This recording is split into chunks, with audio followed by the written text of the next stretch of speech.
Next દાખલામાં આપણે આગળ સ્વાધ્યાયનો 2.નો દાખલો, જેમાં તમને વોલ્ટેજની કિંમત V બરાબર આપી છે 1 કિલોવોટ. 1 કિલોવોટ એટલે છે 1000 વોલ્ટ. હવે તમને એવું કીધું છે રકમમાં કે એક ટેકનિશિયન છે કે જે કેપેસિટરનું જોડાણ કરવા માંગે છે અને એમને એવું કેપેસિટર બનાવવું છે કે જે 2 માઇક્રોફેરાડેનું કેપેસિટન્સ ધરાવતું હોય, પણ એમની પાસે 1 માઇક્રોફેરાડના કેપેસિટન્સ આપેલા છે. અને તમને એવું કીધું છે કે આ જે કેપેસિટર છે 1 માઇક્રોફેરાડેનું એ મહત્તમ 400 વોલ્ટ જ સહન કરી શકે છે. 400 વોલ્ટ કરતા વધારે તમે એને વોલ્ટેજ આપશો, બરાબર, તો એને નુકસાન થશે. તો આપણે એક લાઈનમાં એટલે કે શ્રેણી જોડાણમાં મહત્તમ કેટલા કેપેસિટર જોડી શકીએ? તો આપણી પાસે વોલ્ટેજ 1000 છે અને મહત્તમ કેપેસિટરની 400 છે. તો 1000 ભાગ્યા 400 કરીશું એટલે જવાબ આવશે 2.5. પણ આપણે જાણીએ છીએ કે હંમેશા પૂર્ણ સંખ્યાના જ કેપેસિટર જોડવા પડે. આપણે અડધું કેપેસિટર ત્યાં જોડી શકીએ નહીં. એટલે આપણે 2.5 ભલે જવાબ આવ્યો, પણ આપણે મહત્તમ કેટલા કેપેસિટર જોડવા પડશે? તો કે 3 કેપેસિટર જોડવા પડશે. ચાલો, એક હારમાં તમે 3 કેપેસિટર જોડો તો એનો સમતુલ્ય કેપેસિટન્સ થશે 1/c બરાબર 1/1 + 1/1 + 1/1. જવાબ આવશે અહીંયા 1/c બરાબર 3. તો c બરાબર જવાબ આવશે 1/3. હવે એક લાઈનમાં 1/3 માઇક્રોફેરાડે કેપેસિટર હોય અને તમારે 2 માઇક્રોફેરાડેનો કેપેસિટર પ્રાપ્ત કરવો છે, તો એના માટે હારની જે સંખ્યા થશે, બરાબર, એ હારની સંખ્યાનું સૂત્ર થશે n બરાબર c ના છેદમાં c ડેશ. તો n બરાબર થશે 2 ભાગ્યા 1 ના છેદમાં 3. બરાબર, 1 ના છેદમાં 3 એ એક હારનો સમતુલ્ય કેપેસિટન્સ છે. તો n બરાબર તમારો આન્સર 6 આવે છે. એનો મતલબ કે તમારે એવી 6 હાર જોડવી પડશે. એક હારમાં 3 કેપેસિટર, એવી 6 હાર. બરાબર, તો કેટલા કેપેસિટરની જરૂર પડે? તો એક હારમાં 3 કેપેસિટર હોય એવી 6 હાર હોય ટોટલ, તો તમારે 1 માઇક્રોફેરાડેના 18 કેપેસિટરની જરૂર પડશે અહીંયા. તો 1 માઇક્રોફેરાડેના 18 કેપેસિટરની જરૂર પડે એવું આપણે કહી શકીએ. આગળ વધીએ.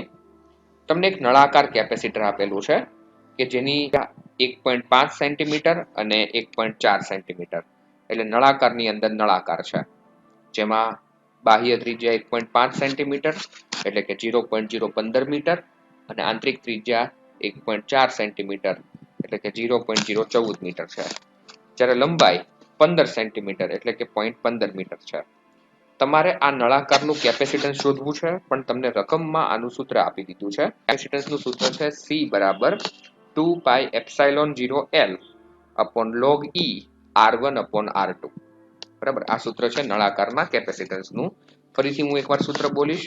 2πε0L log E R1/R2. હવે અહીં કિંમતો મૂકવાની છે. C બરાબર 2π ની કિંમત 3.14, એપ્સાઇલોન 0 8.85 ગુણ્યા 10⁻12, L ની કિંમત 0.15 છેદમાં તમારે log E ને જો log 10 માં ફેરવવું હોય તો 2.303 into log 10 0.015 ભાગ્યા 0.014. બરાબર, બધું સાદુરૂપ આપશો તમે તો જવાબ આવશે તમારો 3.61 ગુણ્યા 10⁻12 ભાગ્યા log 10, બરાબર, 0.015 ભાગ્યા 0.014, એનો આન્સર થશે 1.07. તમારે લોગમાં આની કિંમત જોવાની છે, જે તમને મળશે 0.02938. હવે 3.61 ભાગ્યા 0.02938 કરશો એટલે જવાબ આવશે તમારો 122.87 ગુણ્યા 10⁻12, એટલે તમારો ફાઇનલ આન્સર છે અહીંયા 1.2 ગુણ્યા 10⁻10 ફેરાડે. આ તમને કેપેસિટન્સની કિંમત મળે છે. હવે તમને સવાલ એવો પૂછેલો છે કે જો આના ઉપર વિદ્યુતભાર 3.5 માઇક્રોકુલમ હોય તો એનો વોલ્ટેજ કેટલો હશે? બરાબર, 3.5 માઇક્રોકુલમ. માઇક્રો એટલે થશે 10⁻6. અને તમારે વોલ્ટેજનું સૂત્ર લખવાનું છે અહીંયા V બરાબર Q/C, કારણ કે તમે જાણો છો તમારી પાસે સૂત્ર છે Q બરાબર CV. તો V બરાબર થશે Q/C. ચલો, કિંમતો મૂકી અને સાદરૂપ આપીએ તો અહીંયા V બરાબર થાય છે તમારી પાસે Q ની કિંમત છે 3.5 ગુણ્યા 10⁻6 ભાગ્યા સી ની કિંમત છે 1.2 ગુણ્યા 10⁻19 ઘાત. તો તમારો અહીંયા જવાબ આવે છે 2.91 વોલ્ટ. બરાબર, આટલો વોલ્ટેજ એ બંને અંદરનો નળાકાર અને બહારના નળાકારની વચ્ચે હશે. હવે સ્વાધ્યાયનો 2.29 દાખલો, એમાં તમને રકમમાં એવું કીધું છે કે એક સમકેન્દ્રીય કવચ છે જેમાં અંદરની સપાટી પર -q વિદ્યુતભાર અને બહારની સપાટી પર +q વિદ્યુતભાર છે. બંનેની ત્રિજ્યા R2 અને R1 અનુક્રમે આપેલી છે. તમને અહીંયા પણ છે કે સાબિત કરો કે આ નળાકાર ગોળાકાર જે કવચ છે એનું કેપેસિટન્સનું સૂત્ર C બરાબર થાય 4πε0 R1 R2 upon R1 - R2. ચલો પહેલા તો થોડું વર્ણન લખીએ. અહીં સમકેન્દ્રીયના ભાગની ત્રિજ્યા R1 અને અંદરના ભાગની ત્રિજ્યા R2 છે અને એના પરનો વિદ્યુતભાર અનુક્રમે +q અને -q છે. તો આ જે આખું તંત્ર બને છે એ તંત્રનો કુલ વિદ્યુત સ્થિતિમાન V બરાબર ત્યાં V1 બરાબર. આમ તો V1 + V2 પણ પેલી કિંમત માઇનસ છે એટલે kq upon R2 - kq upon R1. ચાલો હવે V બરાબર, ફરીથી બોલું છું, આ તંત્રનો કુલ વિદ્યુત સ્થિતિમાન V બરાબર થશે ટોટલ સરવાળો V1 + V2 બરાબર. પણ આપણે આમ ગણીએ તો પેલું માઇનસ મૂલ્ય છે q નું એટલે kq upon R2 - kq upon R1. ચલો એમાંથી kq કોમન કાઢી લઈએ તો 1 upon R2 - 1 upon R1 એવું બનશે, જેમાંથી k ને કહેવાશે 1 upon 4πε0 એટલે V બરાબર થશે q ના છેદમાં 4πε0. આનો લસા લઈએ બરાબર 1 upon R2 - 1 upon R1 નો, તો એ લસા અહીંયા R1 - R2 upon R1 R2. આ તમને વોલ્ટેજની કિંમત મળી. હવે તમારે કેપેસિટન્સ ગણવાનું છે. તો આપણે યાદ કરીએ, હમણાં સૂત્ર ઉપરના દાખલામાં આવી ગયું કે Q બરાબર CV થાય બરાબર. તો C બરાબર થશે અહીંયા Q/V. ચાલો કિંમત મૂકીએ. C બરાબર QM ના M અને V ની જગ્યાએ આવશે Q ના છેદમાં 4πε0 R1 - R2 upon R1 R2 બરાબર. અહીંયા ઉપરથી આ કિંમત મૂકેલી છે. ચાલો આમાંથી QQ ઉડી જશે, 4πε0 R1 R2 ઉપર જતું રહેશે. તો C બરાબર તમારું સૂત્ર બની ગયું 4πε0 R1 R2 upon R1 - R2. આગળ વધીએ. આ સૂત્ર પરથી તમને એક બીજો દાખલો પૂછેલો છે. સ્વાધ્યાય 2.30 છે, રકમમાં ધ્યાન આપજો. અહીંયા તમને એવું કીધેલું છે કે એક સમકેન્દ્રીય જે કવચ છે એની ત્રિજ્યા R1 બરાબર 13 સેન્ટીમીટર છે એટલે બાહ્ય ત્રિજ્યા 13 સેન્ટીમીટર, જેને મીટરમાં 0.13 મીટર કહેવાય, અને R2 બરાબર છે 12 સેન્ટીમીટર, જેને મીટરમાં કહેવાય 12 સેન્ટીમીટર. વિદ્યુતભાર છે 2.5 માઇક્રોકુલમ અને એનો ડાઇલેક્ટ્રિક અચળાંક 32 આપેલો છે તમને. એની વચ્ચે જે પ્રવાહી ભરેલું છે એનો ડાઇલેક્ટ્રિક અચળાંક 32 આપેલો છે. ચાલો કેપેસિટન્સનું સૂત્ર છે આપણી પાસે C બરાબર 4πε0 R1 upon R1 - R2. પણ અહીંયા માધ્યમ માટે મેં કેપેસિટન્સનું સૂત્ર શું લીધું છે? C બરાબર 4πε R1 R2 upon R1 - R2. જ્યાં એપ્સાઇલોન ની મેં કિંમત લખી છે ε0 into k બરાબર. 4πε0 into k R1 R2 upon R1 - R2. ચલો 1 upon 4πε0 એટલે સ્મોલ k, તો અહીંયા મેં છેદમાં સ્મોલ k લખી દીધો છે એટલે તમારું સૂત્ર બની ગયું capital K R1 R2 upon small k R1 - R2 બરાબર. ટૂંકમાં મેં 4πε0 ની જગ્યાએ 1 upon k ની કિંમત મૂકી દીધી છે. ચાલો કિંમત તો મૂકીએ. ડાઇલેક્ટ્રિક અચળાંક 32, R1 0.13 R2 0.12 છેદમાં 9 બરાબર, અને 0.13 માંથી 0.12 જશે એટલે 0.01. તમારું કેપેસિટન્સ બન્યું 5.54 ગુણ્યા 10⁻9 ઘાત ફેરાડે બરાબર. તમને C ની કિંમત આટલી મળી. હવે આપણે ગોળાની અંદરનું વિદ્યુત સ્થિતિમાન ગણવું છે. તમને વિદ્યુતભાર ઉપર આપી દીધેલો હતો. ચલો V બરાબર થશે Q/C 2.5 માઇક્રોકુલમ. માઇક્રો એટલે થાય છે 10⁻6 ઘાત છેદમાં C ની કિંમત 5.54 ગુણ્યા 10⁻9 ઘાત એટલે ફાઇનલ તમારો આન્સર આવશે અહીંયા 0.4512 ગુણ્યા 10⁻3 ઘાત એટલે 4.5 ગુણ્યા 10⁻2 ઘાત વોલ્ટ બરાબર. એક પોઈન્ટ આપણે જમણી બાજુ ખસ્યા છીએ. હવે તમને એવું કીધું છે કે આને તમે એક ગોળા તરીકે વિચાર્યો હોત બરાબર. આપણે આગળ ગોળાનું કેપેસિટન્સ પણ ભણી ગયા છીએ. માની લો કે આ જ વસ્તુને આપણે ગોળા તરીકે વિચારી હોય 12 સેન્ટીમીટરના ગોળા તરીકે, તો 12 સેન્ટીમીટરના ગોળા માટે એટલે કે 0.12 મીટરની ત્રિજ્યા માટે કેપેસિટન્સ કેટલું થાય એની સાથે સરખામણી કરો. તો ગોળાના કેપેસિટન્સનું સૂત્ર છે C ડેશ બરાબર 4 પાઈ એપ્સાઇલોન 0 R. મૂકીએ 4 પાઈની કિંમત 3.14, એપ્સાઇલોન 0 ની કિંમત 8.85 ગુણ્યા 10⁻12 ઘાત ગુણ્યા 0.12. તો તમારો ફાઇનલ અહીંયા આન્સર બને છે 13.33 ગુણ્યા 10⁻12 ઘાત એટલે 1.33 ગુણ્યા 10⁻11 ઘાત ફેરાડે. બરાબર, જે તમારા કેપેસિટન્સની કિંમત બને છે. હવે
નવી થિયરીમાં આગળ વધીશું. મોસ્ટ આઈએમપી થિયરી છે કેપેસિટરમાં સંગ્રહિત ઉર્જા. કેપેસિટરમાં સંગ્રહિત ઉર્જાને શોધવા માટે આપણી પાસે અહીંયા સમાંતર પ્લેટ કેપેસિટર, એક પ્લેટ ધન છે અને બીજી પ્લેટ ઋણ છે. થોડું વર્ણન વાંચું છું કે સમાંતર પ્લેટ કેપેસિટરમાં કેપેસિટરની એક પ્લેટ પર ધન વિદ્યુતભાર એટલે કે પ્લસ ક્યુ અને બીજી પ્લેટ પર ઋણ વિદ્યુતભાર એટલે કે માઇનસ ક્યુ મૂકેલો છે. કેપેસિટરને 20 વોલ્ટની બેટરી સાથે જોડવામાં આવે તો એના ઉપર વિદ્યુતભાર સંગ્રહ થવા લાગશે, જેને આપણે એવું કહીએ કે કેપેસિટર ચાર્જ થવા લાગે છે. હવે અહીંયા માની લો કે તમારે ડીક્યુ ડેશ જેટલો વિદ્યુતભારને કેપેસિટરની પ્લેટ પર લઈ જવો હોય તો એના માટે કાર્ય કરવું પડશે અને એ કાર્ય તેમાં ઉર્જા સ્વરૂપે સંગ્રહ પામે છે, જેને આપણે કેપેસિટરની સંગ્રહિત ઉર્જા કહીએ છીએ. હવે વોલ્ટેજનું સૂત્ર જે આપણે આગળ ભણી ગયા છીએ આ ચેપ્ટરમાં એ યાદ કરીએ કે V બરાબર થાય W/Q. સૂત્ર જે બોલું છું એને સમજવાનો પ્રયત્ન કરજો. V બરાબર W/Q તો W બરાબર થશે V into Q. તો આ જે સૂક્ષ્મ કાર્ય છે dW બરાબર થશે V into dq ડેશ. હવે અહીં કિંમત મૂકવાની છે. બરાબર, V ની કિંમત મૂકી મેં Q ડેશ બાય C. બરાબર, dW બરાબર થશે Q dash by C into dq dash. ચાલો બંને બાજુ સંકલન લઈએ તો સંકલન dW બરાબર સંકલન Q dash by C into dq dash. બરાબર, સંકલનની લિમિટ ત્યાં 0 થી Q છે. ચાલો સંકલન dW એટલે અહીંયા થઈ ગયું W, ત્યારબાદ 1/C એમના એમ. Q ડેશ ની એક ઘાત છે તો ઘાતમાં એકનો વધારો એટલે Q ડેશ નો સ્ક્વેર બાય 2. બરાબર, ઘાતમાં એકનો વધારો ઘાત છેદમાં સંકલનનો નિયમ 0 થી Q. ચાલો લિમિટ મૂકી 1/C એમના એમ. બરાબર, અહીંયા થશે Q² બાય 2 માઇનસ 0 એટલે Q² upon 2C. બરાબર, Q² upon 2C લખાશે આને.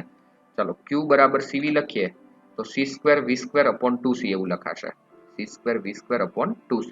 એમાંથી CC ઉડી જશે એટલે તમારું સૂત્ર બન્યું 1/2 CV². U બરાબર સૂત્ર બને છે 1/2 CV². આ જે U બરાબર સૂત્ર છે 1/2 CV², આ સૂત્ર તમારી ગતિ ઉર્જાના સમીકરણ K બરાબર 1/2 mv² જેવું અને ચાક ગતિ ઉર્જાનું સૂત્ર K બરાબર 1/2 I ω² જેવું, ત્યારબાદ સ્પ્રિંગની સ્થિતિ ઉર્જા 1/2 kx² જેવું છે. એટલે બધા ઉર્જાના જે સૂત્રો છે, સમીકરણો છે એ 1/2 CV² એના જેવા હોય છે. હવે આગળ વધીએ. CV into V આ રીતે લખાશે તો V² ને V લખ્યું તો CV બરાબર આપણે Q લખીએ તો U બરાબર થાય છે અહીંયા QV/2. બરાબર, તો તમારું અહીંયા મૂલ્ય બને છે સ્થિતિ ઉર્જાના ત્રણ સૂત્ર. U બરાબર Q² upon 2C, U બરાબર 1/2 CV² અને U બરાબર QV/2. આગળ વધીએ. હવે આ જ કેપેસિટરની તમારે ઉર્જા ઘનતા શોધવી છે. તો ઉર્જા ઘનતા માટે થોડું ધ્યાન આપજો. ઉર્જા ઘનતા કોને કહેવાય છે? ઉર્જા ઘનતા આપણે 11મા ધોરણમાં પણ ભણી ગયા કે એકમ કદમાં સમાયેલી ઉર્જાને ઉર્જા ઘનતા કહેવાય. તો એનું સૂત્ર છે સ્મોલ u બરાબર U બાય કેપિટલ V. બરાબર, હવે ઉર્જા ઘનતાનો એકમ છે ને તો જૂલ પ્રતિ મીટર ઘન આવે, કારણ કે ઉર્જાના છેદમાં કદ એટલે જૂલ પ્રતિ મીટર ઘન. ચાલો અહીંયા U ની જગ્યાએ 1/2 CV² લખ્યું છે છેદમાં V. કિંમતો મૂકીએ 1/2 એમના એમ. C ની કિંમત એપ્સાઇલોન 0 A upon D અને આ v² m ના m, બરાબર, અને આ કદ જે છે એની જગ્યાએ લખ્યું ક્ષેત્રફળ ગુણ્યા અંતર. ચાલો ક્ષેત્રફળ ઉડી જશે એટલે 1/2 ε0 v² upon d², બરાબર, કારણ કે આ v² અને આ dd એટલે d² થઈ જશે. પણ એને આ રીતે પણ લખાશે કે 1/2 ε0 v/d નો હોલ સ્ક્વેર, બરાબર, અને આપણે જાણીએ છીએ કે v upon d એટલે થઈ જશે e. તો ઉર્જા ઘનતાનું સૂત્ર બન્યું 1/2 ε0 e², બરાબર. ખાસ ધ્યાન આપજો, ફરીથી બે વાર જોજો આને, u બરાબર 1/2 ε0 e². અહીંયા ઉર્જા ઘનતાનો એકમ જૂલ પ્રતિ મીટર ઘન, બરાબર, અને પારિમાણિક સૂત્ર બનશે m1 l-1 t-2, કારણ કે જૂલ માટે શું થાય m1 l2 t-2, નીચે l3, બરાબર, એટલે આખું થઈ જશે m1 l-1 અને t-2. ઓકે, ઉર્જા ઘનતા જે છે, બરાબર, એના માટે એવું કહેવાય કે કેપેસિટરની ઉર્જા ઘનતા એ કેપેસિટરના એકમ કદમાં સમાયેલી ઉર્જાનું માપ દર્શાવે છે. કેપેસિટરની બે પ્લેટની વચ્ચે જે જગ્યા હોય, બરાબર, એનું જે કદ હોય એમાં સમાયેલી ઉર્જાનું માપ દર્શાવે છે. અહીંયા જે સૂત્ર બને છે u બરાબર 1/2 ε0 e², આને વિદ્યુતીય ઉર્જા ઘનતા કહેવાશે. જ્યારે આપણે ચુંબક વાળું ચેપ્ટર ગણશું, બરાબર, ચેપ્ટર નંબર 6, ત્યારે ચુંબકીય ઉર્જા ઘનતા આવશે, બરાબર. એનું સૂત્ર પણ કંઈક આના જેવું જ હશે, બરાબર. ત્યારે આપણે એને ફરીવાર યાદ કરશું. આગળ વધીએ. સ્વાધ્યાયનો 2.26મો દાખલો. સ્વાધ્યાયનો જે 2.26મો દાખલો છે, બરાબર, એની અંદર એવું કીધેલું છે કે એક સમાંતર પ્લેટ કેપેસિટર માટે ક્ષેત્રફળ છે 90 સેન્ટીમીટર સ્ક્વેર, જેને આપણે કહીશું 90 ગુણ્યા 10⁻⁴ મીટર સ્ક્વેર. ત્યારબાદ બે પ્લેટ વચ્ચેનું અંતર 2.5 mm એટલે કે 2.5 મિલીમીટર, 2.5 ગુણ્યા 10⁻³ મીટર, અને વોલ્ટેજ છે 400 વોલ્ટ. તો અહીંયા કેપેસિટર થશે, તો એના માટે સૂત્ર થશે C બરાબર ε0 A upon D, બરાબર. એકદમ સીધો અને સિમ્પલ દાખલો છે. આપણે કિંમત મૂકીએ 8.85 ગુણ્યા 10⁻12, 90 ગુણ્યા 10⁻⁴, અને બે પ્લેટ વચ્ચેનું અંતર 2.5 ગુણ્યા 10⁻³ એટલે 318.6 ગુણ્યા 10⁻13. છેલ્લો તમારો આન્સર 3.18 ગુણ્યા 10⁻11. હું 2 પોઈન્ટ આ બાજુ ખસ્યો છું. ફેરાડે, બરાબર, કેપેસિટન્સનો એકમ ફેરાડે. ચાલો હવે એની સ્થિતિ ઉર્જા ગણો એવું પૂછેલું છે. તો સ્થિતિ ઉર્જા માટે મારી પાસે સૂત્ર છે u બરાબર 1/2 cv². તો u બરાબર થાય છે અહીંયા 1/2 m ના m, c ની કિંમત 3.18 ગુણ્યા 10⁻11 ગુણ્યા 400 નો સ્ક્વેર. તો બધું સાદુરૂપ આપતા જવાબ આવે છે તમારો 25,44,000, બરાબર, 2,54,400 ગુણ્યા 10⁻11. જેના ડિજિટ કાપીએ, બરાબર, તો 2.54 ગુણ્યા 10⁻6 જૂલ થાય છે. હવે તમને અહીંયા ઉર્જા ઘનતા પણ શોધવાની કીધી છે. તો ઉર્જા ઘનતા માટે આપણી પાસે સૂત્ર છે u બરાબર કેપિટલ U બાય V, બરાબર. કેપિટલ U ની કિંમત એમને એમ રહેવા દીધી અને a d લખી દીધું કદની જગ્યાએ, બરાબર, કારણ કે કેપિટલ U ની કિંમત આપણે ઉપર ગણેલી છે 2.54 ગુણ્યા 10⁻6, નીચે 90 ગુણ્યા 10⁻⁴ ગુણ્યા અંતર 2.5 ગુણ્યા 10⁻3. બધું સાદુરૂપ આપતા જવાબ આવે છે 0.01128 ગુણ્યા 10, જેને 0.1128 પણ કહેવાય. એકમ બનશે એનો જૂલ પ્રતિ મીટર ઘન, જેની આપણે આગળ વાત કરી દીધી છે. બીજો, જેમાં કેપેસિટન્સ આપેલું છે 12 માઇક્રોફેરાડે એટલે કે 12 ગુણ્યા 10⁻12, વોલ્ટેજ આપેલો છે 50 વોલ્ટ, બરાબર. તો સ્થિતિ ઉર્જા કેટલી? ચલો સ્થિતિ ઉર્જાનું સૂત્ર છે આપણી પાસે u બરાબર 1/2 cv², 1/2 m ના m, c ની કિંમત છે 12 ગુણ્યા 10⁻12 અને v² એટલે થશે 50 નો સ્ક્વેર, બરાબર. તો અહીંયા તમે સાદુરૂપ આપશો તો જવાબ આવશે 1.5 ગુણ્યા 10⁻8.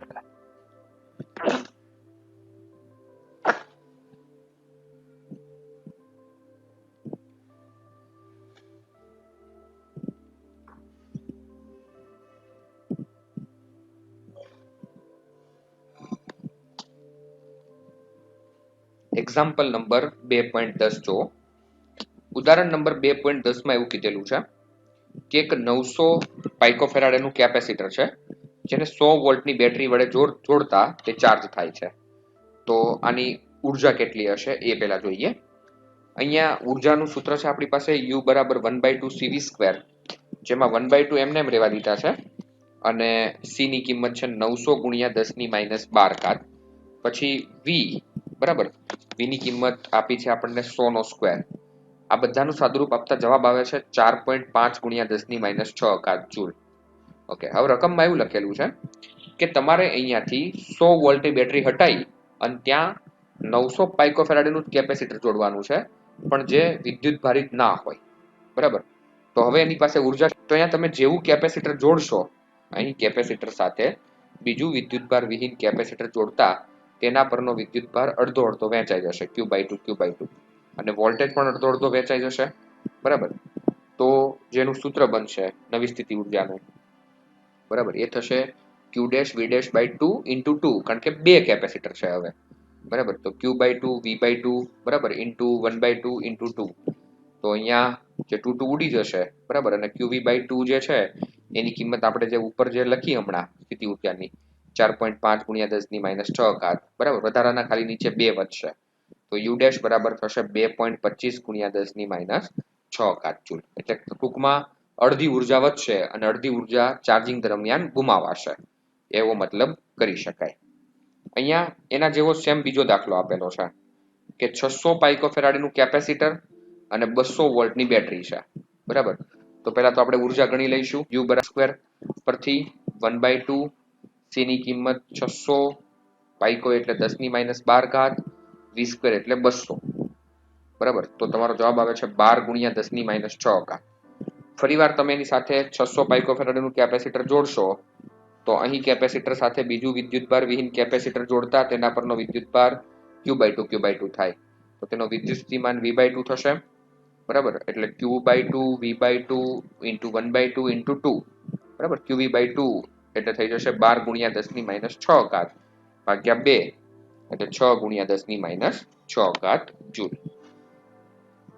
અહીં કેટલી ઉર્જા ગુમાવી, બરાબર, એ આપણે અહીંયા ગણી શકીએ.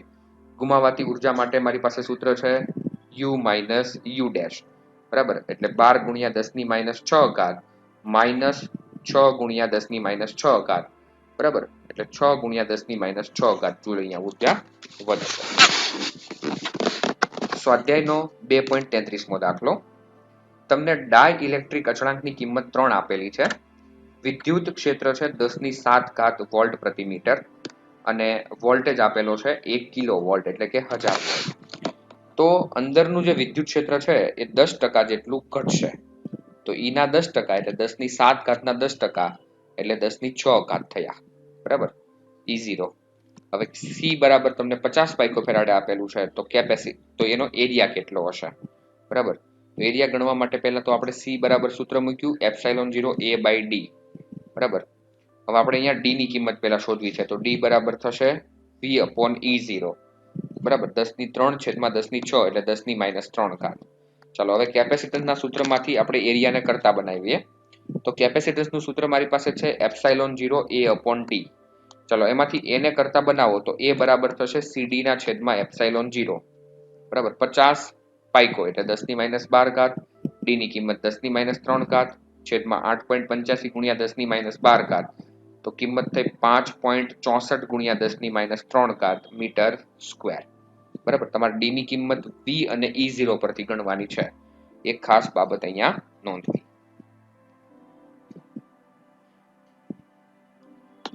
ઓકે, બાહ્ય ક્ષેત્રમાં સ્થિતિ ઉર્જા. એમાં પહેલી થિયરી છે એકલ અથવા એકાકી વિદ્યુતભારની સ્થિતિ ઉર્જા. માની લો કે સમાન વિદ્યુત ક્ષેત્રમાં કોઈ એકલા વિદ્યુતભારને મૂકવા માટે કાર્ય કરવું પડે. બરાબર, કારણ કે વિદ્યુત ક્ષેત્રની વિરુદ્ધમાં કોઈ વિદ્યુતભારને મૂકવા માટે કાર્ય કરવું પડે, જે તેમાં સ્થિતિ ઉર્જા સ્વરૂપે સંગ્રહ પામે છે. અહીંયા સ્થિતિ ઉર્જાનું સૂત્ર આપણી પાસે થાય છે U બરાબર Q × V/R. બરાબર, U બરાબર થાય છે Q × V/R. ઓકે, માની લો કે અહીંયા વોલ્ટેજ 1 હોય અને વિદ્યુતભાર 1.6 ગુણ્યા 10⁻19 હોય, તો તમારી પાસે ઇલેક્ટ્રોન વોલ્ટની વ્યાખ્યા થશે 1 વોલ્ટની બેટરી વડે 1 ઇલેક્ટ્રોનની ઉર્જામાં થતો ફેરફાર 1.6 ગુણ્યા 10⁻19 જૂલ હોય, તો તેને 1 ઇલેક્ટ્રોન વોલ્ટ કહેવામાં આવે છે. 11મા ચેપ્ટરમાં આપણે ઇલેક્ટ્રોન વોલ્ટના એકમો ઘણા બધા આવશે, બરાબર. 11મા ચેપ્ટર માટે આ એકમ ખાસ તૈયાર કરવો. 1 ઇલેક્ટ્રોન વોલ્ટ એટલે થાય છે 1.6 ગુણ્યા 10 - 19 જૂલ, અને કિલો હોય તો 10 - 16 અને મેગા હોય તો 10 - 13, કારણ કે 10 3 અને 10 6 વધી જશે.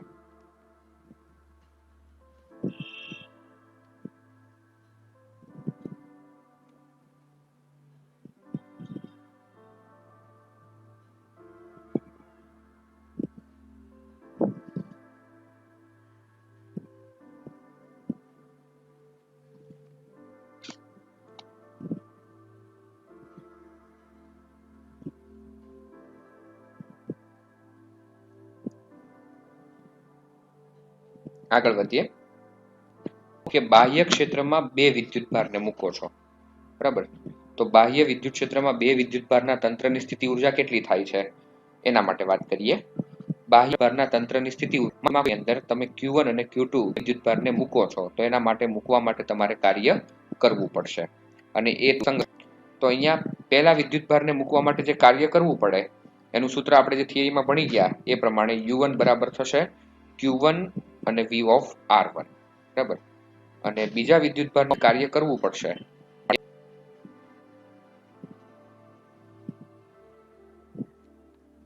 આ થિયરી.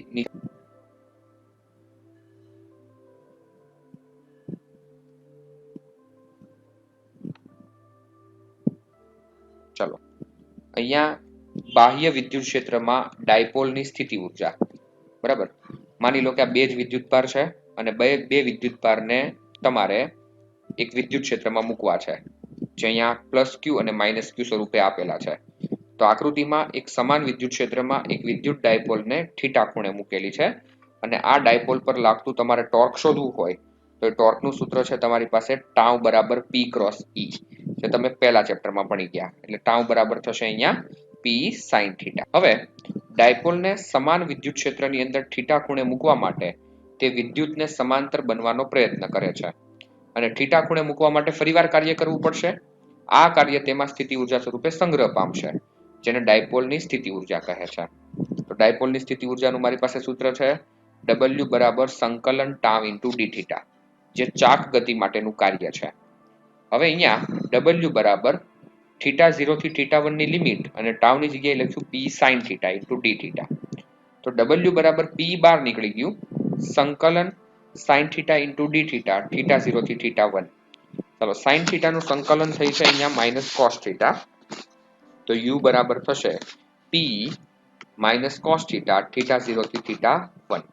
ચલો, લિમિટ મૂકીએ તો તમારું છેલ્લું સૂત્ર બને છે U બરાબર P cos θ0 cos θ1. માની લો કે θ0 π/2 એટલે કે 90 ના ખૂણે મૂકેલી શરૂઆતમાં, અને પછી થઈ જાય છે સમાંતર એટલે θ બરાબર 0. તો U બરાબર થશે P cos π/2 cos 0. બરાબર. cos π/2 0 થશે અને cos 0 1 થશે. બરાબર. તો તમારો જવાબ આવશે -P. પણ માની લો કે આ રીતે લખીએ P cos π/2 cos θ. તો 0 cos θ એટલે U બરાબર લખાશે -P E cos θ, જેને લખાય U બરાબર -P ડોટ E. અહીંયા માઇનસની નિશાની એવું દર્શાવે છે કે તમારે ડાયપોલને થીટા ખૂણે મૂકવા માટે કાર્ય કરવું પડે છે.